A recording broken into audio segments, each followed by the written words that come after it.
Okay.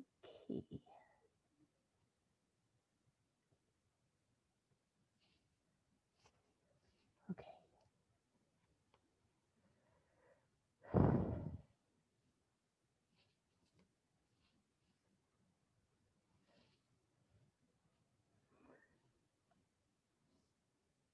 We're starting in a minute or two.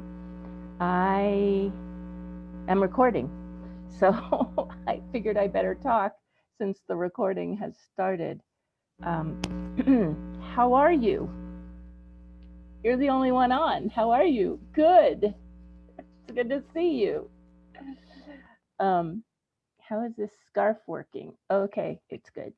Um, all right, people are coming on. Yay. Just going to give people a chance to come on, and then I will start.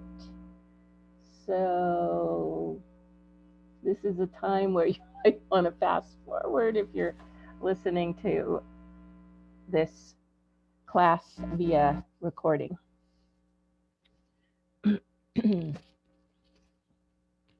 We have a lot of people signed up, so we'll see how many are going to listen to the recording and how many are going to come live. And I am super ready and super excited. Oh, let me get rid of that. I'm trying to close as many windows as possible so that you can get the best signal. So let me see here. There. Oh, that's not right.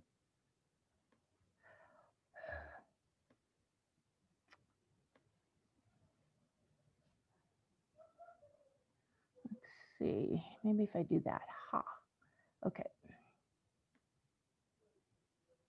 Okay, we're going to start. It is 6:01. Okay, guys.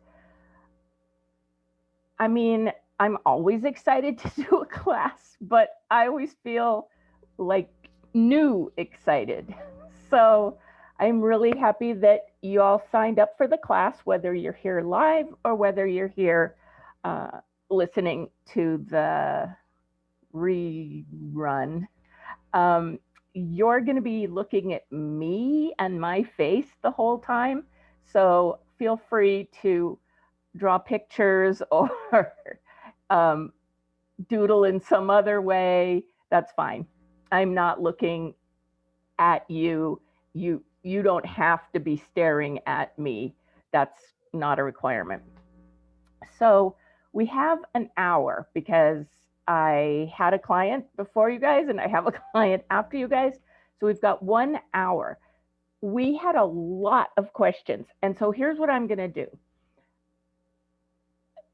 In the next several days, I'm going to answer your questions that weren't answered today during this class. I'm going to do videos and I'm going to post them on my YouTube channel. So that's what I'm going to do. So you'll look for those. And then tomorrow, well, I'm recording now. Tomorrow it will be uploaded and you're going to get an email probably at 6 p.m. It's usually the same time that the class starts. So you're going to get an email and it's going to have this recording. And also, I am going to have a special discount code. They actually call it a coupon code. I'm going to be teaching a 4-week class coming up, and you will only have to pay with this discount code. You'll get $20 off. You'll be paying $55 for the 4 weeks. The class is actually $95, but it's $75 for 3 special groups of people, including you. And so after the Monday before the class, that's when I raise it up to 95. So,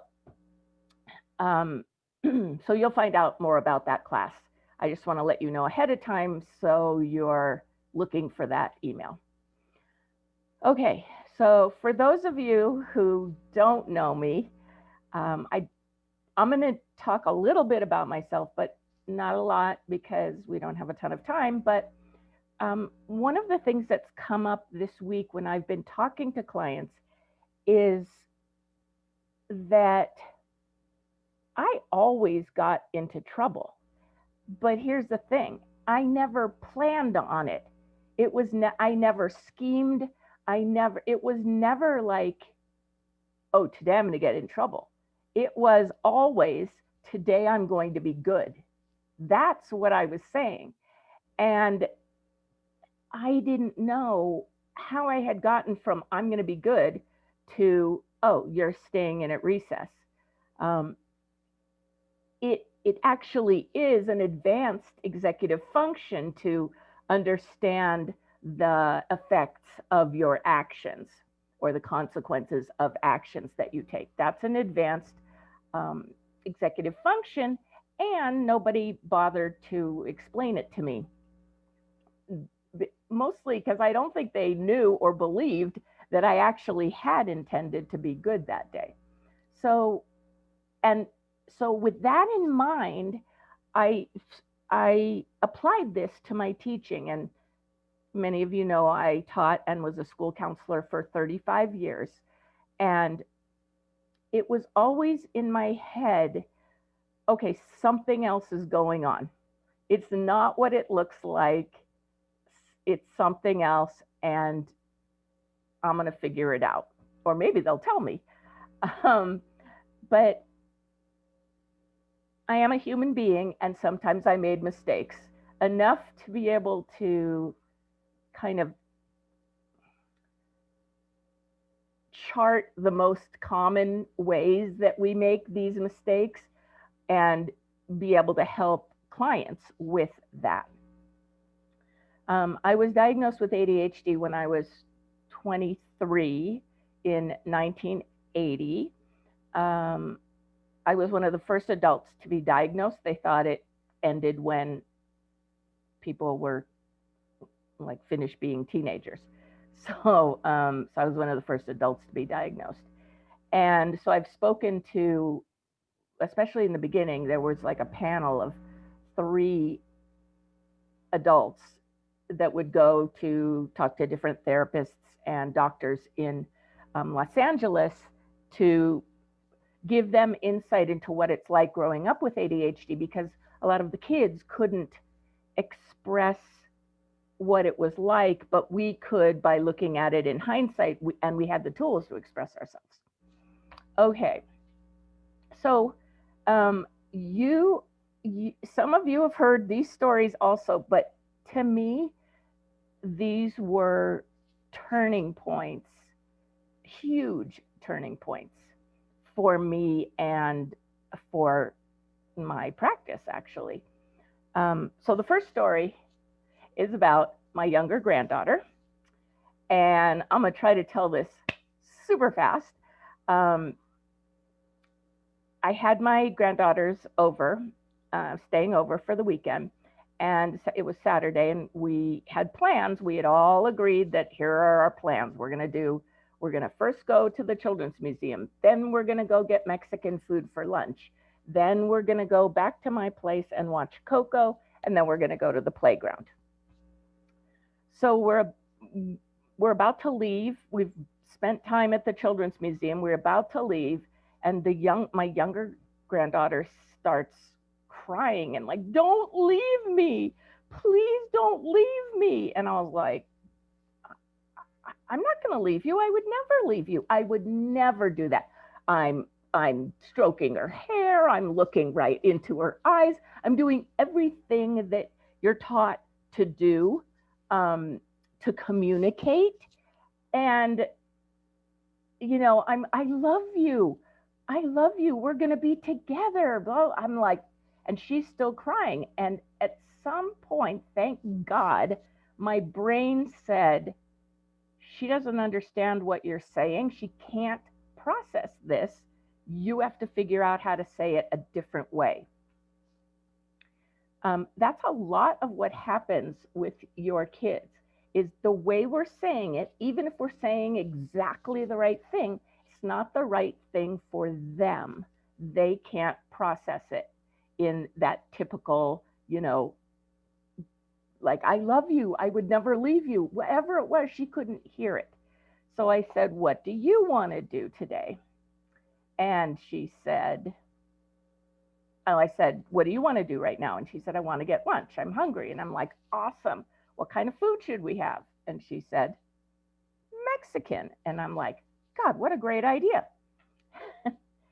And then I said, what do you want to do after we get food? And she said, I want to go back to your place and watch a movie. And I said, cool. What movie should we watch? And she said, Coco. And I said, awesome. And this went on. Basically, what she wanted was to do exactly what we had planned, but something was preventing her from hearing what I was saying. And because I'm the adult, that's on me. Now, I also had a 15-year-old client who we were talking about his homework, and I said, okay, something like, okay, so all you have to do is just do this multiple choice thing and then you're done. And he's like, no, I don't have 3 more things to do. And I'm like, no, you just fill out this multiple choice thing. And he's like, stop telling me I have 3 things to do. And I'm like, no, he says, I only have to do the multiple choice. And I'm like, yes, I'm agreeing with you. Again, could not hear what I was saying. And it was stunning, like stunning. And his mother and father were also in the room. And we just looked at each other like, whoa. So we stopped talking about it, is really what happened. We did not continue that conversation because for whatever reason, he couldn't hear it. Now, I am going to tell you exactly what you can put into place tonight or tomorrow that will make a change. But you may not want to do it. You may decide at the end of this that this makes no sense. And I'm going to tell you, a lot of the mistakes that we make are when we try to do the logical thing. You're talking about parenting a neurodivergent brain, and I'm here to tell you, conventional parenting techniques do not work for an unconventional brain. You'll get some traction, but then it'll fall apart and you'll be like, this happens all the time. And then you won't know where to go. So I'm going to give you some tips, and they're not hard, but I have a feeling some of you are going to resist. So with that in mind, try not to resist. The other thing is that some of you are going to want a change like that. Like, how long is this going to take? And what I have to tell you is you will see a change as soon as you start implementing this, but it will be a small change, and change has to come over time. I'm going to talk about that more, but in a second, but I guess I'll just start with that. The kind of change that happens suddenly, if you think about times in your life where there has been a sudden change, like maybe somebody died, maybe your car stalled, maybe you hit something with a car. The biggest and most sudden changes usually come before a traumatic response, a trauma response. So, in essence, if we're waiting for changes to happen quickly, like, why isn't he getting this? Why isn't she doing what I'm asking her to do? We're basically parenting and living in this sort of fight, flight, or freeze mode. And when we're looking for, like, why isn't this happening? And we start to get a little anxious about that or a little worried. We can't think straight, and neither can they. So it's biologically impossible for you to do your best parenting when you're anxious or when you're angry, unless it's an emergency and you have to get your kid out of that situation as soon as possible. So, I have a theory which I'll be writing a book on, and I call it, it's a parenting theory, big heart, noisy brain. And if you remember this, you will be able to understand what you need to do when you talk to your kid. The thing is, the brains change over time. Everybody's brain changes over time. Nobody's brain changes like that unless there's a trauma. And so you will fall back into, other behaviors, and that's okay. That's normal. Just kind of regather and reassert, this is what I want to do. The big heart is that kids with ADHD and other neurodivergent conditions or traits, we are very sensitive. We have big hearts. So one of the things that's important to do is to keep that in mind when you're talking to your child, that it doesn't mean that there aren't rules and consequences. Oh no, I totally believe in rules and consequences. But it means that you're keeping in mind that your tone of voice might not be accessible.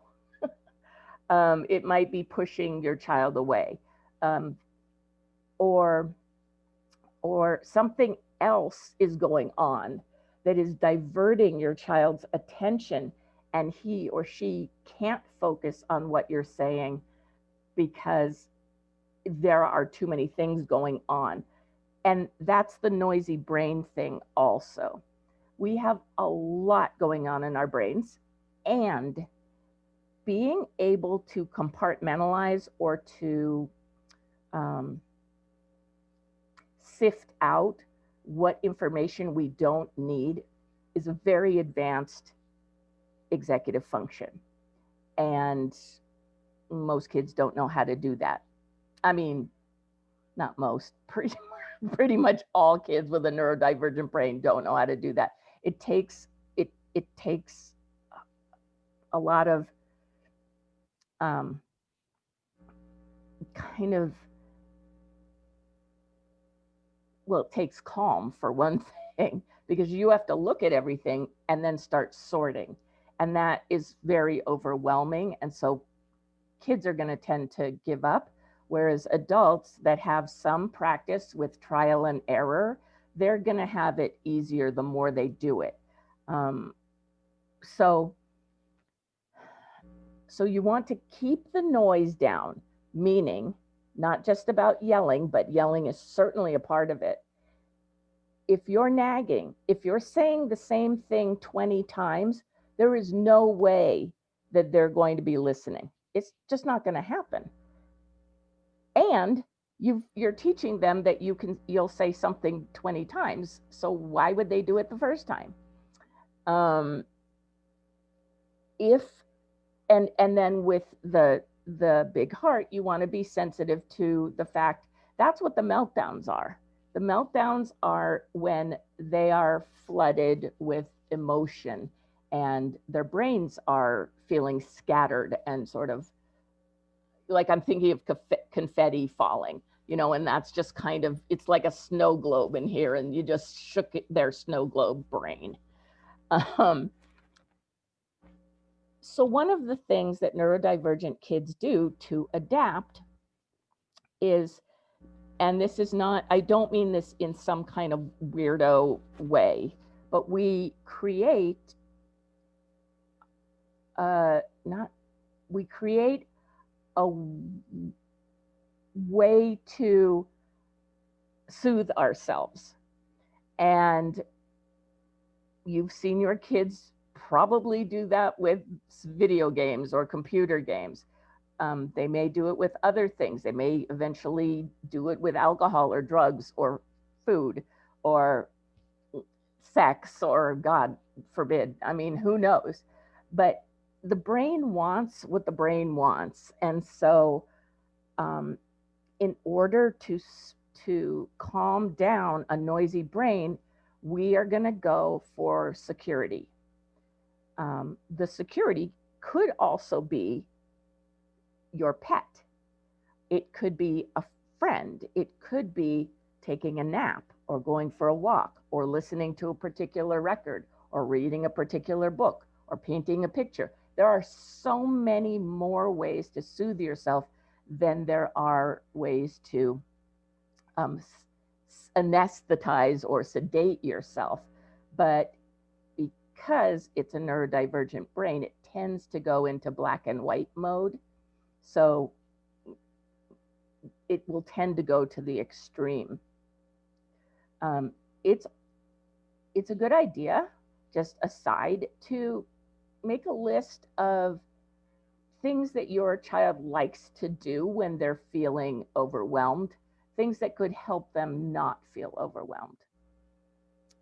Um, so when the outside world, of like reality and the majority of the people, when that gets crazy, we're going to go in and soothe ourselves. And I mean, other people do that too, but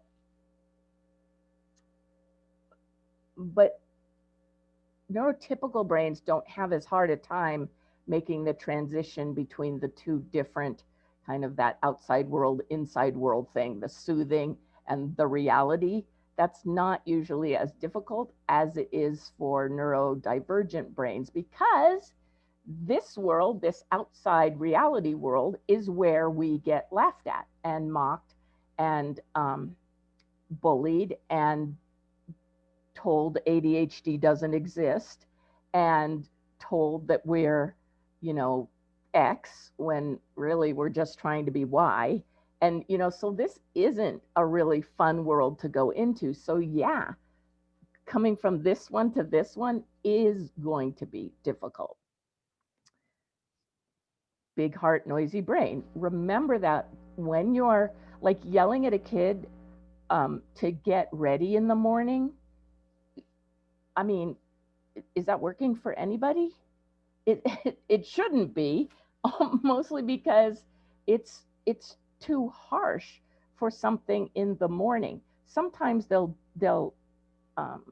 sort of hop to it because they're afraid, but that isn't how you want to parent. I mean, you don't, do you? You don't want to parent with fear. I'm looking at you guys sort of over time. And I believe that it's really important to develop a rapport and an understanding at a young age so that it translates all the way through adulthood. Now, if you missed the young age, that's fine. You can develop your rapport now, and it's still possible to go all the way through adulthood. So here are some, I'm going to give you some do's and don'ts.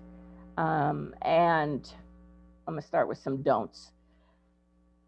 Okay. Focusing on the differences and assuming that something is wrong with your child because you don't understand those differences is not helpful for anybody. You may be doing things in very conventional ways, and it may seem like that is the way to do it. Like, if most people are doing it that way, then isn't that the way to do it? And the answer is not necessarily. Some kids will learn over time to do it conventionally, and some will devise their own way of doing it, and it will be unconventional, and they'll be able to get their work done, and they'll be able to be married and have kids and all of that stuff that you hope for your child. But your way may not work for them. And that is super common. So, and the other thing is, I didn't realize this until I got married. I'm married into a really big family. And when you are in a big family, you see that each child is different from the other child. But if you're the parent of two kids, then what tends to happen is not that you're pitting them against each other, but that you see them as one seems to be one seems to be doing well. I understand this child because they're mostly like me, or they're mostly like me and my husband or wife. This one doesn't seem to fit. If you had a big family, you would see that there's a bunch of people that don't fit as far as being like you. I think we've made way too much out of this whole mini me thing. Like, and I think we also talk about it too much. So here's another don't. Talking about telling your child over and over again, just like me, may be super endearing, but also at some point it limits their thinking about what they can do. If I am just like my mother, then I need to go into this field. If I'm just like my father, then I should probably have this job or something like that. And so it defines, or it has the potential to define a person, and it puts in limitations. And that may only be with your neurodivergent child. It's true. But here's the thing. If you look at a bell curve, so here's a bell curve, right? Neurotypical people are the majority. Well, the majority of the bell curve is in the middle. It's, average. So it's not necessarily the best way to do things if it's average. So it's important to kind of ask your kids, do they have a better idea, or do they have a good idea about something? Because average is not going to reach, average is fine, and so is above average, and so is below average. Every child is hopefully going to be loved, but giving Einstein, telling Einstein that he has to show his work, maybe he doesn't have to show his work. Or, telling somebody who's at the other end of the bell curve, you got to get into Yale, is also not fair. So it's really important to think about just how important is it for our kids to do exactly what we do. I would rather them do what works, whatever that is. So worrying, you can stop doing that. Obviously you need help with that. It's not just like stop worrying, but the worrying you're doing can be read by your kids. They know when you're worrying. Why? Because they have a big sensitive heart. We also can tell when something has been going well and then there's a glitch. We can also tell the opposite, when something has been going bad and then there's a different kind of a glitch where things are going really well. Something happened. What happened, Mom? Or what happened, Dad?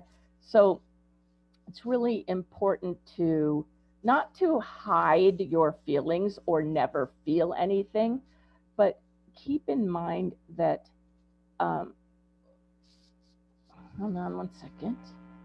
I don't know, an alarm just went off. Keep in mind that your worrying does not inspire them to do better. The same thing with future tripping, which may just be a Washington State word. Um, I had never heard it before, but future tripping is basically like you're thinking about their future and you've decided to paint a picture that's negative. You like for some reason, since we can't see the future, I don't know why we decide to paint it negative. I encourage you, if you're going to make up a story, you might as well make up a good story. um, the idea that if your child doesn't finish high school and then doesn't get into the right college and then doesn't meet the right people or marry the right person or get the right job is going to tear your brain and heart up. You don't know what's going to happen. And what I know, um, is that, well, I'll tell you in the do's. Um, okay, so another one, I've already mentioned this. When you use a conventional technique on an unconventional kid, you're just you're just solving a problem in the moment. Um, Either the problem will come back, or it'll come back slightly different, or another problem will come back. And so it's this game that you're playing. Better to use, um, well, an expert's ideas, because I mean, and even some experts will give you really unimaginative types of suggestions that kind of shock me, like you couldn't possibly have ADHD, and some experts don't. um, but it's just, I don't understand why you're saying this, because like I would not say this to a kid with ADHD, for instance. um, so I already talked about trying to get them to be like us. um, so, and I'm so guilty of this, as you've heard in my two stories, trying to find just the right words. If I said this a different way, they would hear me. Maybe. If I said it with a different tone of voice, they would hear me. The chances are that it's not saying it in a different way, it's coming from a different angle. Um, I call this diagonal thinking. And the reason I call it that is a long time ago when I was teaching, God, in the 90s, I read an article that said just about every single classroom, especially like middle school and high school, is arranged the same. So you come into a room, usually the door is at the back of the class, but not always. And all the kids are facing a whiteboard or a chalkboard like this. And so because every classroom is the same, it's it's easy to turn off your brain because everything looks the same.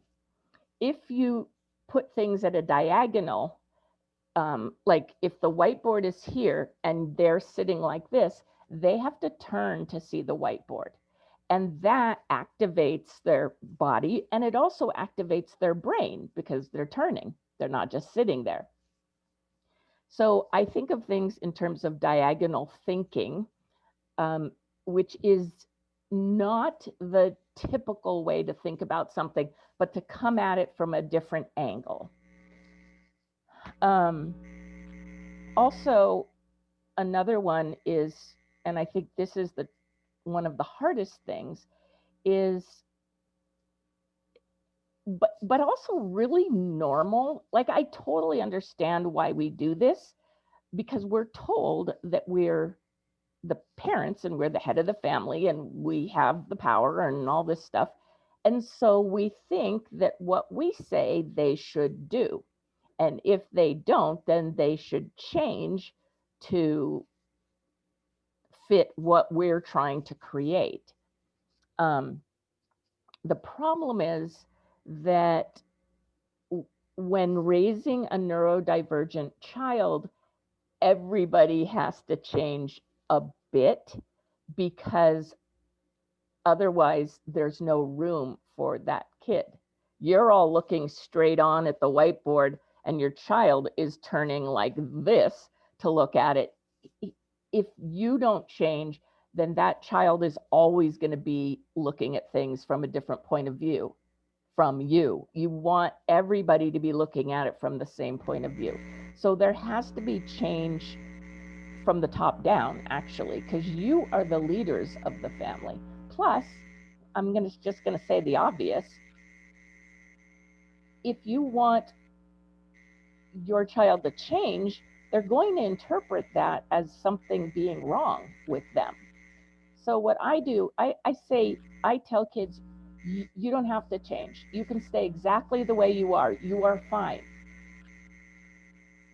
But it's important to learn some other techniques.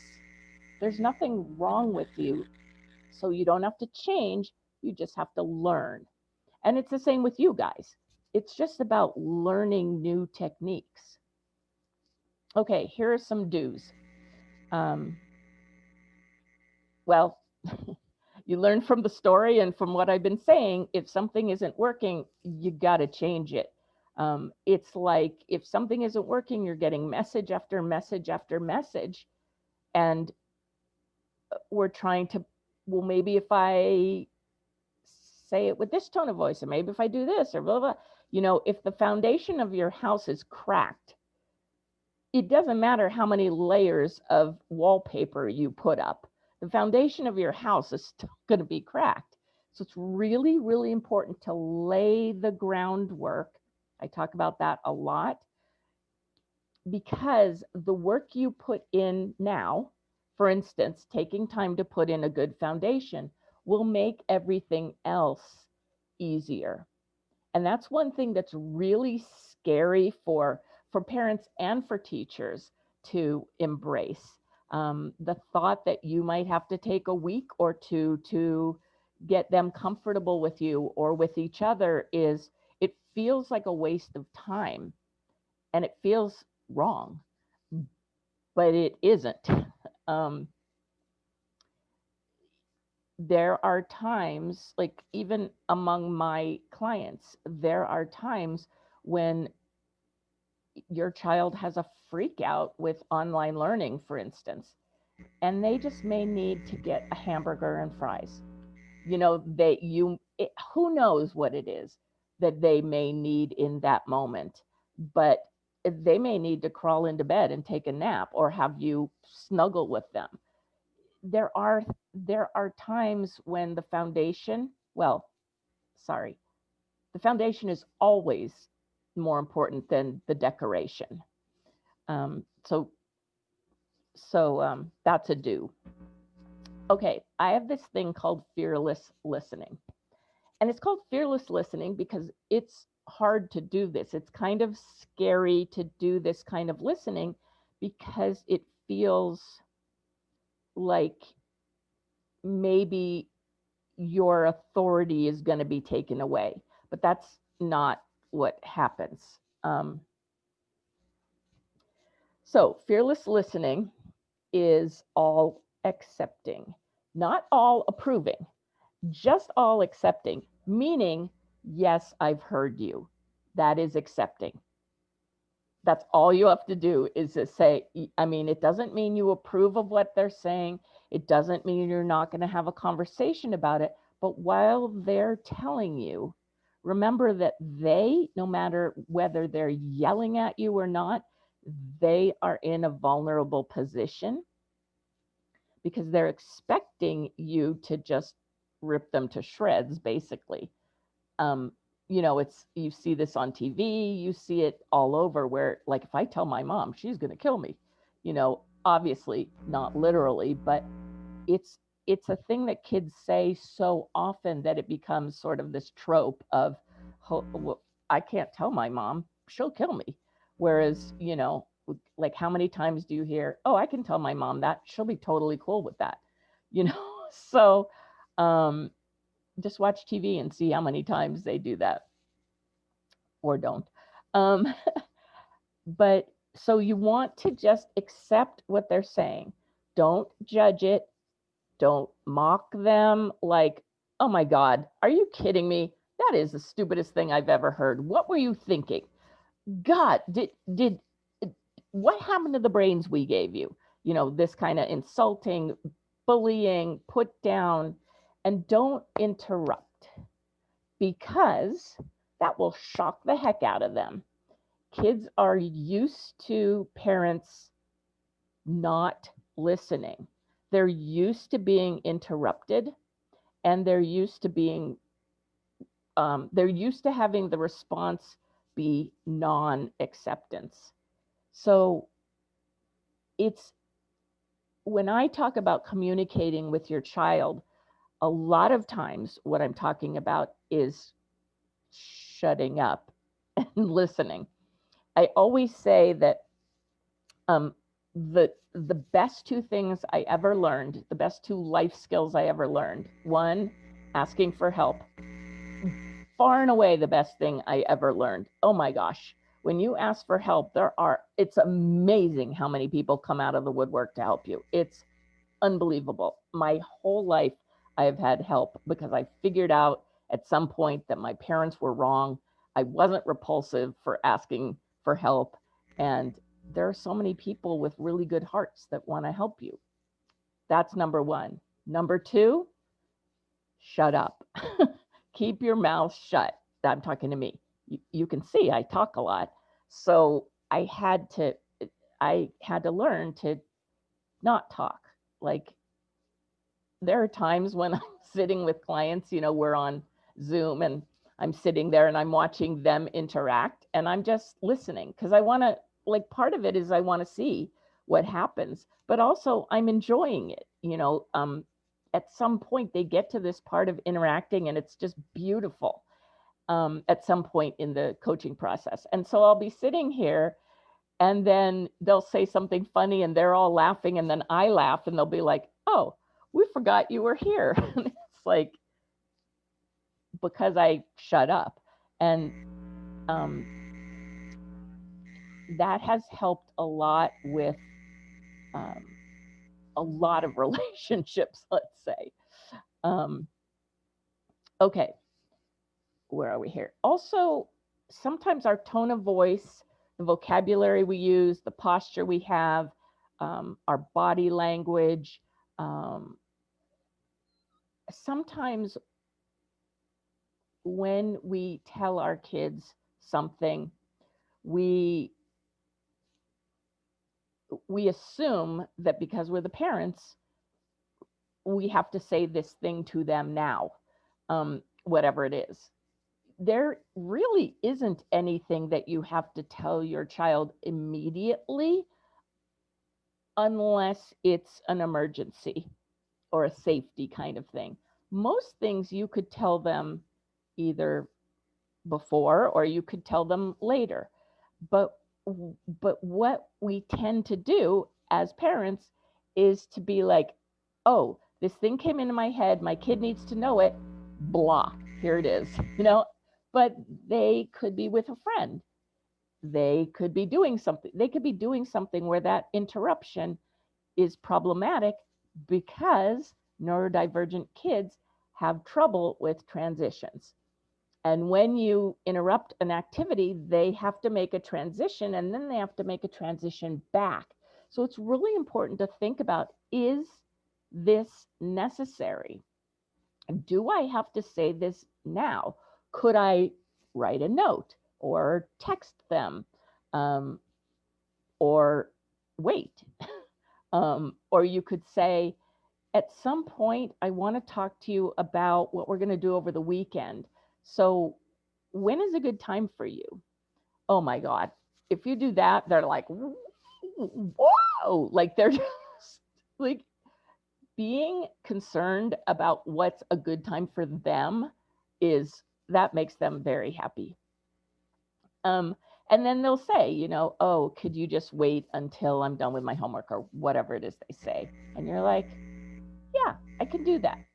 Um, okay, I coined a word, couch parenting, which I mean, I totally get it, but I really hate it. Which is basically I'm sitting on a couch and my kids are in the other room and I'm like, "Are you done cleaning your room?" "No." "Well, you only have 5 minutes." And they're like, "Oh, okay." It's better, even if you have stairs, to go to them to tell them what you need to tell them, because it's more personal. And calling to them about things they have to do that they're not doing well, or like, you need to be done with cleaning by now, um, is really impersonal. So the more personal you can make it, the more you reach that um, sensitive heart. Uh, uh, uh, okay. So this is really interesting. Last night I was talking to a client. It was super fascinating. So she grew up like, very like, school is easy. I do this, I do this, I do this. This is how people get through life, da da da, like this kind of thing. And she was telling me that there was a kid in her son's class that her son doesn't always understand, and the teacher will assign a kid to help her son. And I was like, that is so sweet. And she's like, well, really? That's not embarrassing for my son? And I said, well, did you ask him? And she was like, yeah, he said it's not embarrassing. And I'm like, that's like friendship. And she was like, whoa. Like, she thought that if somebody helps you with something, it diminishes you, because that's how she was raised. And she's really smart and didn't need help a lot of the time. So when I say release those biases and assumptions, just keep your mind as open as you possibly can, because there may be something going on that you can't see when you're busy sort of laying your parenting bias on top of it. And it happens naturally. It just happens naturally. Part of what I do as a coach is to help you or whoever see things differently. But I also have people that are there to help me see things differently. Okay.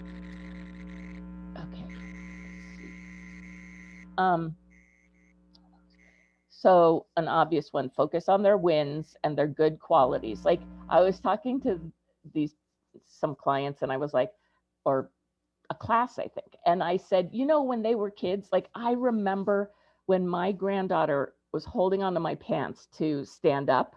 She was pulling on them so she could stand up. And I was like, oh my God, you did it. You did it. And I was listening to that video recently and I was like, I don't talk to her like that anymore. And why don't I? I mean, that is such a warm, loving, just like, I so love you and I'm so proud of you. That's what that says. Why don't we do that when they get older? So I think it's really, it's something that I'm looking at when I talk to my grandkids now, is to respond in, like, my granddaughter called me the other day and she was like, Grandma, I have to tell you the story. And I'm like, oh, okay, I really want to hear it. Go for it, and I just tried to be more excited. And she's been calling me like every day, which to me is great. I love when she calls me. So I think, kind of try to insert some of that stuff that we used to do when they were kids, little kids.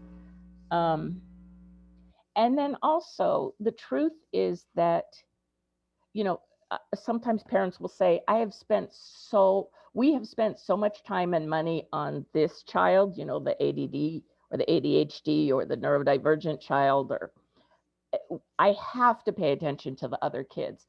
And it is possible for, like the way I do coaching, I'm focused on the whole family. I advocate for the kids and I advocate for the parents. What I'm looking for is to make your family life calmer. And so you can say that you're hiring me for your kid, but you're not.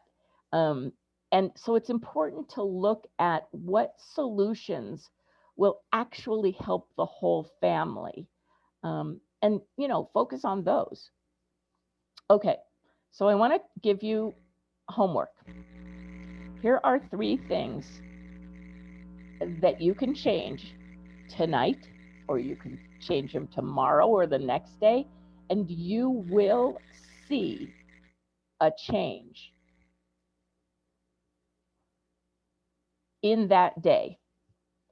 It You'll have to keep doing it to see sustained change, but you will see something different. They might look at you differently. They might respond to you differently. They might say good night or I love you. Um, but there is going to be a difference. Okay, so first of all, like the overarching theme is big heart, noisy brain. So keep that in mind. And when you talk to your child, remember that to have the agenda that you want to connect, not that you have to get them to do something, which we spend a lot of time doing as parents.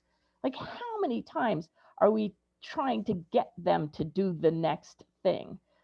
That's not really a conversation. That's basically orders. So when you have a conversation, make the agenda, I'm going to connect with my child. That's my only agenda. We'll see what else comes up. Okay. 1, don't make a decision right away. So if your child says, "Can I go to blah blah blah's house?" or "Can you get me a da da da," whatever it is, you don't have to make a decision right away unless it's a safety issue or an emergency. Defer your decisions. You also don't have to make a decision about consequences right away. You can wait. You can talk to your spouse or partner. You can talk to a friend about it. What do you think I should do here? Um, I know that it's the consequence is supposed to, sort of um, be obviously related to what they've done, the infraction. But you can say, okay, so yesterday you did such and such. Um, I wanted to be, like, for instance, I wanted to be calm when I thought about it because being angry isn't going to help us. Um, so here's the consequence, or however you want to do it. I have a whole another class on that. Okay, 2, don't yell. Um, Kids hate yelling. And they also think that nagging is yelling. So sometimes they'll say, "Stop yelling at me," and you're not yelling. But you may have said something like 4 times, and they consider that yelling. So don't yell unless it's a safety issue. Remember that your brain is malfunctioning when you are yelling. You're in fight, flight, or mode, fight, flight, or freeze mode yourself. And your brain is not designed to be strategic when you're running for a saber-toothed tiger. It actually, it's your brain doesn't have to do anything. You don't have to figure out things. You just have to run. So the brain shuts down and says, run, run, run, run. The blood goes to your limbs. You don't even have the same amount of blood in your brain when you're in fight, flight, or freeze. So you're at a big disadvantage when you try to discuss something with an angry person, or when you're angry, or when you're both angry. Okay, 3rd thing, don't make any sudden sweeping changes. So, for instance, I had a client, and one day she said, "I'm just going to lay down the law. This is it." And I was like, I, I wouldn't do that. Um, I mean, how many times have we done that? And the easiest answer is no, I'm not going to do that from your kid. Um, there, when you approach your child with this many things that you're now going to change, like we're starting all over. Here are the new rules. That kind of thing. For a neurodivergent kid, especially a kid with ADHD or ODD, the obvious thing is to be like, no. I remember my dad taught me that when there's a proposition, um, a lot of people vote no so that it can be written better the next time. So like the default would be no. And so it's the same thing with an ADHD brain. You're like, oh, here, do these 10 things. And they're like, no, um, that's just way, way, way too much. So don't make a decision right away is number one. Don't yell or don't make decisions while you're angry or your child is angry or having a meltdown. Don't make any sudden sweeping changes, um, including chore type things. Just, hey, can you also, can you help me with such and such, rather than you need to do this, because the way the brain works is he or she, your child, is going to be like, I don't need to do that. That's wrong. No. So could you help me with this, or I really need your help with this. That kind of thing is a better approach. um, let's see. Okay, so it is just about an hour. So like I said, I'm going to take, not everybody wrote questions, but a lot of you did. I will answer them. It's probably going to take a while. I think there were about 35 questions. I'm going to record the answers. They will be put up on my YouTube channel. I will remind you when you get newsletters that, here are the new videos that are up. So you don't have to think, because why should you think? I should do the thinking. And remember that we have this great class coming up on, it's called Powerful Parenting, How to Put an End to Power Struggles. My point of view is that parents have way more power than they think they do. It's just a matter of sort of navigating it in a way that doesn't overpower anybody else in the family, but empowers them also. And I could teach you how to do that. So that is it. If you have a question, you can email me, coach@blockedtobrilliant.com. I want to thank you all so much for taking time to attend this class live, or to listen to it later, or both. It means a lot to me that when I see parents that care about understanding their neurodivergent or ADHD child, that means a lot to me personally. And so, so you mean a lot to me also. And I thank you for leading with your heart also. That is it. And again, if you need to ask a question, I'm at coach@blockedtobrilliant.com. Take care, everybody. Bye.